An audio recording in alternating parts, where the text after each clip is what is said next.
Hello friends, మీరు కనుక subscribe చేసుకోకుండా ఈ వీడియో చూస్తుంటే ప్లీజ్ సబ్స్క్రైబ్ చేసుకోండి.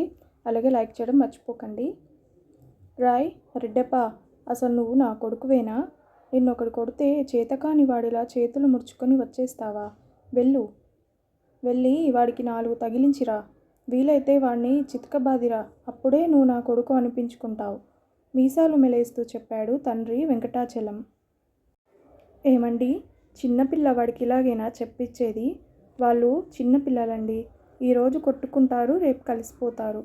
వెతుక్కొని వెళ్ళి దెబ్బలాడొస్తే పగ పెరుగుతుందే తప్ప ఇంకేం వస్తుంది చెప్పండి? పక్కనే నిలబడున్న రెడ్డప్ప తల్లి భర్తతో చెప్పింది.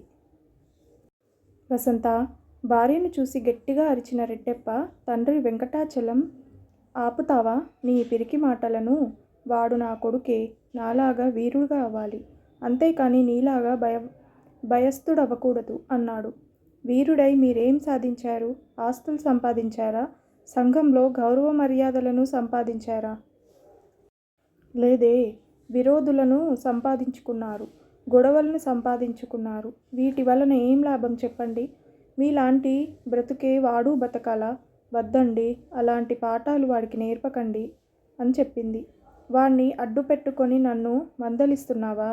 నీ మాటలు విని నేను పిరికివాడిగా జీవితం కొనసాగించుంటే ఇదిగో ఇప్పుడు తింటున్న ఈ కూడు కూడా దొరకదు సరికదా? మనల్ని కుక్కిన పేనులాగా చూసేవారు ఎవరో తెలుసా? నువ్వు చెప్తున్నావే ఏదో సంఘమని, ఆ సంఘమే. భార్యకు చెబుతూ మళ్ళీ మీసం మెలేశాడు. అది విన్న రెడ్డెప్ప తల్లికి మొదటిసారిగా కోపం వచ్చింది. ఆపండి మీ బాగోతం. మీ చిన్నప్పుడు మీ పెద్దలు మీరు చేసిన అల్లర్లను ఖండించి మందలించుంటే మీరు భయపడే ఉండేవారు. నేను అలా ఉండలేను, కోపంగా చెప్పింది. నువ్వైతే ఏం చేసేదానివి? ఎగతాళిగా అడిగాడు వెంకటాచలం. వీప్ మీద 4 దెబ్బలు వేసి మార్చేదాన్ని అని చెప్పింది. వెంకటాచలం పెద్దగా నవ్వాడు. భర్త నవ్వును అసహ్యించుకుంటూ, పిల్లలు తప్పుదోవ పడుతుంటే తల్లిదండ్రులు వాళ్ళని కొట్టో తిట్టో మంచి దోవలో పెట్టడానికి ప్రయత్నిస్తారు. ఇది సహజంగా ఏ ఇంట్లోనైనా పెద్దలు చేసే పని. రౌడీ తండ్రులు కూడా తమ పిల్లలు బాగుపడాలని ఆశపడతారు. కానీ మీరు దానికి విరుద్ధంగా రెడ్డెప్ప భుజం తట్టి వాడిని రౌడీ అవ్వమని ప్రోత్సహిస్తున్నారు. ఇది వాణ్ణి ఎక్కడికి తీసుకువెళ్ళి వదులుతుందో అంటూ బాధపడుతూ అక్కడి నుండి వెళ్ళిపోయింది. వెంకటాచలం నవ్వుకుంటూ మీసం మెలేస్తూ బయటకు వెళ్ళిపోయాడు. తల్లిదండ్రులలో ఎవరో ఒకరు తమ పిల్లల్ని అతి గారాబం చేస్తూ నెత్తికెక్కించుకుంటున్న ఈ రోజుల్లో పుత్రరత్నాలు దోషులుగా మారడం, బలి కావడం ఎంతసేపు? వయసుతో పాటు రెడ్డెప్ప హడావిడితనం, పొగరు, రౌడీతనం పెరిగిపోతుంది. కింద మీద పడి తండ్రి సహాయంతో ఉపాధ్యాయులను బెదిరించి పరీక్షలలో కాపీలు కొట్టి ఎలాగో ఒకలాగా కాలేజీలోకి అడుగుపెట్టాడు. మెడలో మెరిసిపోయే బంగారు గొలుసు, నడిచే స్టైలు, దర్జాను పైకెత్తి చూపే దుస్తులు, రెడ్డెప్ప అవతారం అతన్ని ఒక భయంకర వ్యక్తిగా ఎత్తి చూపుతున్నాయి. వాడి చుట్టూ చేరిన కొంతమంది స్టూడెంట్స్ రెడ్డెప్పలోని అహంకారాన్ని, రౌడీతనాన్ని మరింత పెంచారు. విత్తనాలుగా ఉండే సహజ దుర్గుణాలు సావాసాల బలంతో మొలకెత్తి క్రమంగా విషవృక్షాలవుతాయి. రెడ్డెప్ప ప్రవర్తనలోనూ అదే జరిగింది. రెడ్డెప్ప చుట్టూ చేరిన స్టూడెంట్స్ వాడిని లీడర్ అని పిలవటంతో వాడికి కళ్ళు నెత్తికెక్కాయి. కాలేజీ యూనియన్ ఎన్నికలు వచ్చాయి. రెడ్డెప్ప స్నేహితులు రెడ్డెప్పను బరిలోకి దింపారు. Reddeppa college students union chairman పదవికి పోటీ చేశాడు. తనని ఎదిరించి ఎవరూ నిలబడరని అనుకున్నాడు. కానీ గోపాల్ అనే విద్యార్థి అదే పోస్టుకు నామినేషన్ దాఖలు చేశాడు. వాడు బాగా చదివే విద్యార్థి, చక్కటి వాక్చాతుర్యం కలిగిన స్టూడెంట్, విద్యార్థుల మధ్య మంచి మర్యాద, గౌరవం కలిగినవాడు. రెడ్డెప్ప స్నేహితులు రెడ్డెప్పను రెచ్చగొట్టారు. నిన్ను ఎదిరించి ఒకడు పోటీ చేయడమా? ఎంత ధైర్యం? ఇది ఉత్త పోటీ మాత్రమే కాదు రెడ్డెప్ప, నీ గౌరవానికే ఒక సవాల్. మనం ఈ విషయాన్ని పట్టించుకోకుండా ఉండిపోతే వాడే గెలుస్తాడు. ఎందుకంటే వాడంటే స్టూడెంట్స్ అందరికీ గౌరవం. విద్యార్థులలో అతనికి మంచి పేరుంది. ఆ గోపాల్ గాడ్ని ఎన్నికల నామినేషన్ తిరిగి తీసుకునేలా చేయాలి. నామినేషన్లను వాపస్ తీసుకోవటానికి రేపే ఆఖరి రోజు. ఈరోజే మనం ఏదైనా చేయాలి. అవును మావా. వైస్ చైర్మన్ పదవికి కృష్ణారావు, సెక్రటరీ పోస్టుకు సంధ్య, ట్రెషరర్ పోస్టుకు శంకర్ మాత్రమే నామినేషన్లు వేశారు. వాళ్లకు పోటీగా ఇంకెవరూ నిలబడడం లేదు. కాబట్టి వాళ్ళంతా పోటీ లేకుండానే గెలిచినట్లు అనౌన్స్ చేశారు. పోటీ ఒక్క చైర్మన్ పోస్టుకే. తట్టుకోలేకపోయాడు రెడ్డెప్ప. చేస్తా, నేనేమిటో వాడికి చూపిస్తా కసిగా చెప్పాడు రెడ్డెప్ప. అది మావా రెడ్డెప్పంటే, మళ్ళీ రెచ్చగొట్టారు రెడ్డెప్ప స్నేహితులు. సాయంత్రం కాలేజీ అయిపోయింది. గోపాల్ సైకిల్ తీసుకొని ఇంటికి వెళ్లే దారిలో రెడ్డెప్ప తన స్నేహితులతో గోపాల్ను అడ్డగించాడు. ప్లాన్ వేసుకున్న విధంగానే రెడ్డెప్ప గోపాల్ చెంప మీద గట్టి దెబ్బ వేశాడు. ఆ తర్వాతే మాట్లాడాడు. ఎలక్షన్లలో నుండి వైదొలగటానికి రేపే ఆఖరి రోజు. నువ్వు వైదొలుగుతున్నట్లు ఈ అప్లికేషన్ మీద సంతకం పెట్టు. ఎటువంటి ప్రాబ్లం లేకుండా వెళ్ళిపోవచ్చు. లేకపోతే కాదు, కూడదు అని హీరో మాటలు చెబితే నీ ఎముకలను నువ్వే కింద నుండి ఏరుకొని లెక్క పెట్టుకొని వెళ్లాల్సి వస్తుంది గంభీరంగా చెప్పాడు రెడ్డెప్ప. ఇలా జరుగుతుందని గోపాల్ ఎదురు చూడలేదు.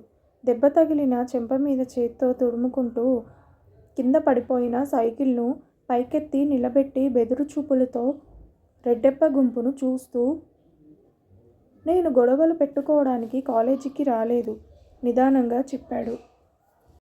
రెడ్డెప్ప గుంపులో ఒకడు మరెందుకొచ్చినట్టో గోపాల్ని చూసి ఎగతాళిగా అడిగాడు. చదువుకోటానికి అని చెప్పాడు గోపాల్. మరి బుద్ధిగా చదువుకోకుండా స్టూడెంట్స్ యూనియన్ చైర్మన్ పదవికి ఎందుకు పోటీ చేస్తున్నట్టో గుంపులోని మరొకడు అడిగాడు. కాలేజీలో కొన్ని వసతులు చేయడానికి. ఎలాంటి వసతులో అవి కూడా చెప్పు ఇంకొకడు. లైబ్రరీ సరిగ్గా లేదు. అనవసరమైన పుస్తకాలు చాలా ఉన్నాయి. స్టూడెంట్స్కి ఉపయోగపడే పుస్తకాలు చాలా తక్కువ ఉన్నాయి. క్యాంటీన్లో ఫుడ్ అస్సలు బాగోలేదు. కాంట్రాక్టర్ని మార్చాలి. రెస్ట్ రూమ్లు సరిచేయాలి. ఆటల పోటీలు నడపాలి. ఇలా ఇంకా ఎన్నో ఉన్నాయి.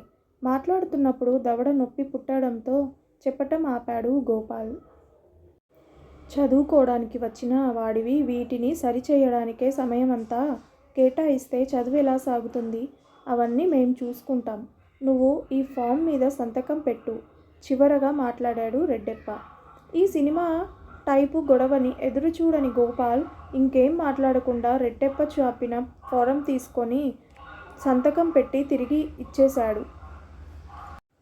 ఇక నువ్వు వెళ్ళొచ్చు గుంపులో ఎవరో అన్నారు. గోపాల్ సైకిల్ ఎక్కి వెళ్ళిపోయాడు. మరుసటి రోజు కాలేజీలో ఎన్నికల ఫలితాలు ప్రకటించారు. చైర్మన్ పోస్టుకు రెడ్డెప్ప, వైస్ చైర్మన్ పోస్టుకు కృష్ణారావు, సెక్రటరీ పోస్టుకు సంధ్య, ట్రెజరర్ పోస్టుకు శంకర్ పోటీ లేని కారణంగా ఏకగ్రీవంగా ఎన్నికయ్యారని తెలిపారు. రెడ్డెప్ప స్నేహితులు రెడ్డెప్ప గెలుపును గొప్పగా పండుగలాగా చేసుకున్నారు. రెడ్డెప్పకు పూలమాల వేసి ఎత్తుకొని ఊరేగించారు. ఆటలు పాటలతో పాటు టపాకాయలు కూడా కాల్చారు. అందరూ ఒక చోట చేరి స్వీట్లు పంచుకు తింటుంటే అక్కడికి రెడ్డెప్ప స్నేహితుడొకడు పరిగెత్తుకొచ్చి ఆయాసపడుతూ అసలు విషయం చెప్పాడు. విషయం విని రెడ్డెప్ప షాక్ తిన్నాడు.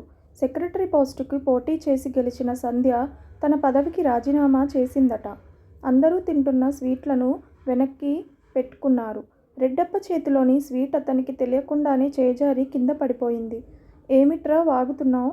నువ్వు చెప్పేది నిజమేనా? అతని చొక్కా కాలర్ పుచ్చుకొని అడిగాడు రెడ్డెప్ప. నిజమే మామా. ప్రిన్సిపాల్ రూమ్ దగ్గర కొంతమంది స్టూడెంట్స్ గుంపుగా గుమ్మికూడి ఏదో మాట్లాడుకుంటున్నట్లుంటే ఏమై ఉంటుందా అని తెలుసుకుందామని అక్కడికి వెళ్ళాను.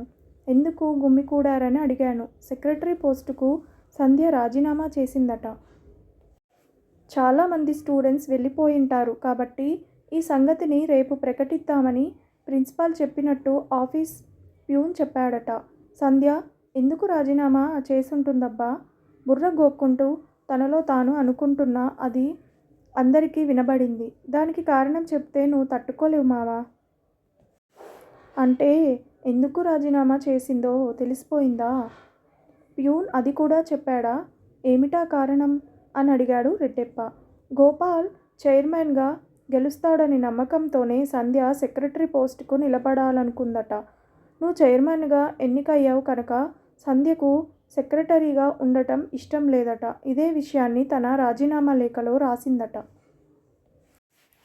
రెడ్డెప్ప మొహం కోపంతో ఎర్రబడింది. రెడ్డెప్ప కోపాన్ని గ్రహించిన అతని మరో స్నేహితుడు తన చేతిలోని స్వీట్ను కిందకు విసిరి కొడుతూ, ఇది చాలా పెద్ద అవమానం గురూ.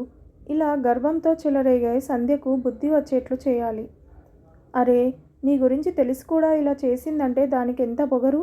దీన్ని మామూలుగా విడిచిపెట్టకూడదు అన్నాడు. రేపు కాలేజీ మొదలుపెట్టిన వెంటనే సంధ్య రాజీనామా గురించి ప్రిన్సిపాల్ ప్రకటిస్తాడు. కాబట్టి ఈరోజే మనం సంధ్యతో మాట్లాడాలి గుర్తు చేశాడు మరొక స్నేహితుడు. రేయ్, మేము కాలేజీ బయట నిలబడుంటాం. నువ్వు వెళ్ళి సంధ్య ఉందో లేక వెళ్ళిపోయిందో తెలుసుకురా. ఒక స్నేహితుడిని చూసి ఆర్డర్ వేశాడు రెడ్డెప్ప. వెంటనే అందరూ తమ మోటార్ సైకిళ్ళ మీద కాలేజీ బయటకు వచ్చారు. ఇంకా స్టూడెంట్స్ బయటకు వస్తూనే ఉన్నారు. రెడ్డెప్ప అతని స్నేహితులు రోడ్డుకు అవతలి వైపు నిలబడ్డారు. సంధ్య తన స్నేహితులతో కలిసి మాట్లాడుకుంటూ వస్తోంది. సంధ్య, రెడ్డెప్ప పిలిచాడు. సంధ్య ఆగింది. సంధ్యతో వచ్చిన స్నేహితులు గబగబా వెళ్ళిపోయారు. సంధ్య రెడ్డెప్పను చూసి ఏమిటి అన్నట్లు కురులు పైకెగిరేసి నిర్లక్ష్యంగా అడిగింది. సంధ్య, సెక్రటరీ పోస్టుకు ఎందుకు రాజీనామా చేశావు అని అడిగాడు రెడ్డెప్ప. నాకు ఇష్టం లేదు, అందుకని రాజీనామా చేశాను.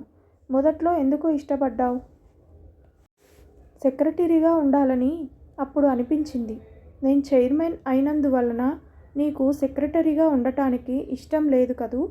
మిస్టర్ రెడ్డెప్ప, నువ్వు అడిగే ప్రశ్నలన్నిటికీ నేను జవాబు చెప్పాలనే నిర్బంధం నాకు లేదు కోపంగా చెప్పింది సంధ్య. అప్పుడు రెడ్డెప్ప స్నేహితుడొకడు అడ్డు మాట్లాడాడు. సంధ్య, నువ్వు చేసింది రెడ్డెప్పకు పెద్ద అవమానం. నీ రాజీనామా లెటర్ను వెనక్కి తీసుకొని సెక్రటరీగా ఉంటానని రిక్వెస్ట్ చెయ్యి. నువ్వే సెక్రటరీగా ఉండాలి, లేకపోతే జరిగేదే వేరు. సంధ్య చాలా నిర్లక్ష్యంగా అతని వైపు చూసి, మిస్టర్, ఒక దెబ్బకే నామినేషన్ తిరిగి తీసుకోవటానికి నేనేం గోపాల్ కాదు. ఇక్కడ జరిగిందంతా కాలేజీ ప్రిన్సిపాల్కు చెబితే మీ అందరి సీట్లు చించి పారేస్తారు అన్నది. సంధ్య దగ్గర నుండి ఇలాంటి సమాధానాన్ని ఎదురుచూడని రెడ్డెప్ప, అతని స్నేహితులు స్టన్ అయిపోయారు. రెడ్డెప్ప లాంటి హింసాత్మక విధానం, రౌడీతనం, బెదిరింపు ధోరణి కలిగిన నీచమైన బుద్ధి గలవాడు. ఎవరు చైర్మన్గా ఎన్నికైనా ఇలాగే చేసేదాన్ని. అలాంటి వారి కింద సెక్రటరీగా ఉండి పనిచేయడం కంటే మన కాలేజీ ప్యూన్కు సెక్రటరీగా ఉండొచ్చు అని చెప్పి రెడ్డెప్ప వైపు తిరిగి, రెడ్డెప్ప, నువ్వు హింసాత్మక దారి, రౌడీతనం వదిలిపెట్టి సూటిగా వెళ్ళు. నీకు కూడా మంచి మర్యాద, గౌరవం దొరుకుతుంది. 10 మందిని వెంట పెట్టుకొని వెళ్తే నువ్వు పిరికివాడివని అందరికీ తెలిసిపోతుంది. నిన్ను చూసి అందరూ భయపడుతున్నారని నువ్వు అనుకుంటున్నావు. నీ ఆలోచన తప్పు. నిన్ను చూసి అందరూ అసహ్యించుకుంటున్నారు. భయానికి, అసహ్యానికి చాలా తేడా ఉంది. మనిషిని చూసి మనిషి ఎప్పుడూ భయపడడు, కానీ మనిషిని చూసి మనిషి అసహ్యించుకుంటాడు. రౌడీలు, అధికార గర్వంతో విర్రవీగే వాళ్ళు ఇతరులు వారిని చూసి అసహ్యించుకోవటాన్ని భయం అనుకొని అపోహపడుతున్నారు.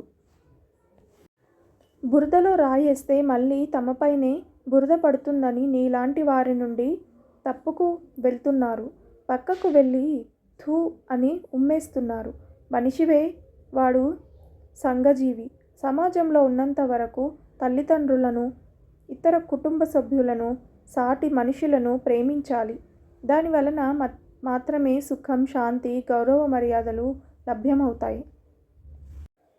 మనుషులను ప్రేమించి వారికి సేవలందించటానికి పదవులను వాడుకోవాలి, కానీ పదవిని ప్రేమిస్తూ మనుషులను వాడుకోరాదు. నేను రాజీనామా చేసింది చేసిందే, దానిని వెనక్కి తీసుకోను. నీ బెదిరింపులకు లొంగను. అవసరమైతే రేపు కాలేజీలో మీటింగ్ పెట్టి ఇప్పుడు జరిగిందంతా వాళ్లకు చెప్తాను. ఏం చేస్తావో చేసుకో అని చెప్పేసి వారి జవాబుకు ఎదురు చూడకుండా గబగబా నడుచుకుంటూ వెళ్ళిపోయింది. రెడ్డెప్పకు ఏదో పెద్ద దెబ్బ తగిలి విరిగిపోయి ముక్కలైపోయినట్లు అయిపోయింది. సంధ్య అతని మనసుపై ఉమ్మేసి వెళ్తున్నట్లు అనిపించింది.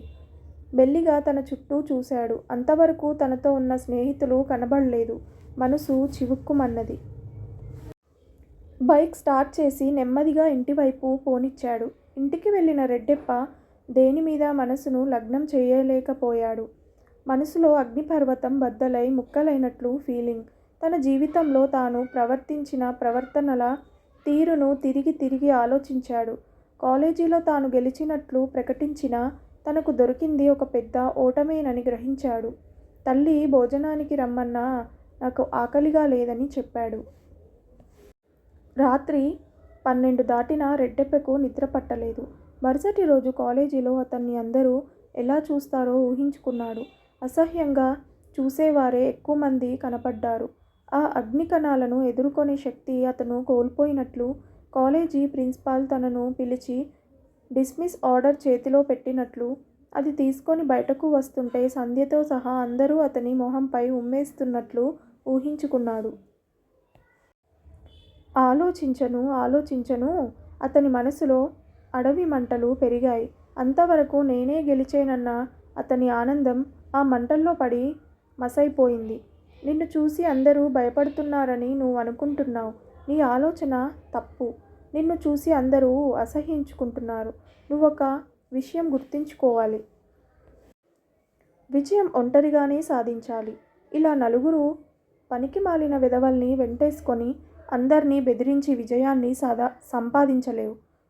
ఒకవేళ అలా సంపాదించినా ఆ పదవి ఎక్కువ కాలం నిలవదు. ఇదిగో ఇలా అవమానాలతో పదవిని నెట్టుకురావాలి. సంధ్య చెబుతున్నట్లు, తనను చూసి ఎగతాళి చేస్తున్నట్లు అతని మనసు పదే పదే చెబుతుంది. రెడ్డెప్ప ఏదో నిర్ణయం తీసుకున్న వాడిలా తల ఆడించాడు. వెంటనే నిద్రలోకి జారుకున్నాడు. మర్నాడు ఉదయం నిద్ర నుంచి లేచిన రెడ్డెప్పకు మనసు చాలా తేలికగా ఉన్నది. మామూలుగా దర్జా కోసం వేసుకునే దుస్తులను వేసుకోకుండా మామూలు దుస్తులు ధరించాడు. మెడలో వేసుకున్న బంగారు గొలుసులు తీసేశాడు. చేతికి వేసుకున్న ఉంగరాలు కూడా తీసేశాడు. బైకు తీసుకొని కాలేజీకి వెళ్ళాడు. అప్పుడే కాలేజీ బెల్ కొట్టారు. స్టూడెంట్స్ అందరూ క్లాసులకు వెళ్తున్నారు. బైక్ను కాలేజీ మధ్యలో ఆపి బండిపై నిలబడి ఫ్రెండ్స్ అని గట్టిగా అరిచాడు. క్లాసులకు వెళ్తున్న వారు ఒక్కసారిగా ఆగారు. అందరూ ఒక్కసారి ఇక్కడికి రావాలి. క్లాస్లో ఉన్న వారందరినీ కూడా నేను చెప్పేది ఒకసారి వినమని చెప్పండి అన్నాడు. రెడ్డెప్ప స్నేహితులు, మిగిలిన స్టూడెంట్స్ ఆశ్చర్యపోయారు. ఒక్కొక్కరే అక్కడ పోగయ్యారు. కొంతమంది మేడపై నుండి వింటున్నారు. ఏం గొడవ మొదలవుతుందోనన్న భయంతో ప్రిన్సిపాల్ కూడా బయటకు వచ్చాడు. డియర్ ఫ్రెండ్స్, నేను చైర్మన్ పదవికి రాజీనామా చేస్తున్నాను. ఎందుకంటే నాకంటే ఆ పదవిని సమర్థవంతంగా ఉపయోగించుకునే సామర్థ్యం తన స్నేహితుడు గోపాల్కి ఉన్నదని నా అభిప్రాయం.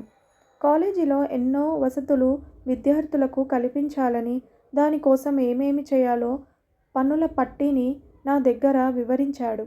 అతను చెప్పి నేను చేయటం కన్నా అతనే చైర్మన్ పదవిలో ఉండి ఆ పనులు చేయాలని నా కోరిక. మీరందరూ నా కోరికను సమర్థించాలని, గోపాల్ చైర్మన్ పదవి బాధ్యతలు తీసుకోవాలని వేడుకుంటున్నాను. మీ అందరిలాగే నేను కూడా గోపాల్కి కావలసిన సహాయం అందిస్తానని మాటిస్తున్నాను. చప్పట్ల మోతతో కాలేజీ దద్దరిల్లింది. ఇంతవరకు తన మాటలకు చప్పట్లు కొట్టని సహ విద్యార్థులు ఇప్పుడు ఎందుకు కొడుతున్నారో రెడ్డెప్పకు అర్థమైంది. దూరంగా మేడపై తన క్లాస్ ఆవరణలో సంధ్య నిలబడి ఉండటం చూశాడు రెడ్డెప్ప. సంధ్య తన కుడిచేతి బొటనవేలును పైకెత్తి థమ్సప్ చూపింది. రెడ్డెప్ప కూడా థమ్సప్ చూపిస్తూ బైకుపై నుండి కిందకు దిగాడు. విన్నారు కదా ఫ్రెండ్స్, ఈ కథ గనక నచ్చితే ప్లీజ్ సబ్స్క్రైబ్ చేయండి, లైక్ చేయడం మర్చిపోకండి. Thank you so much for watching this video.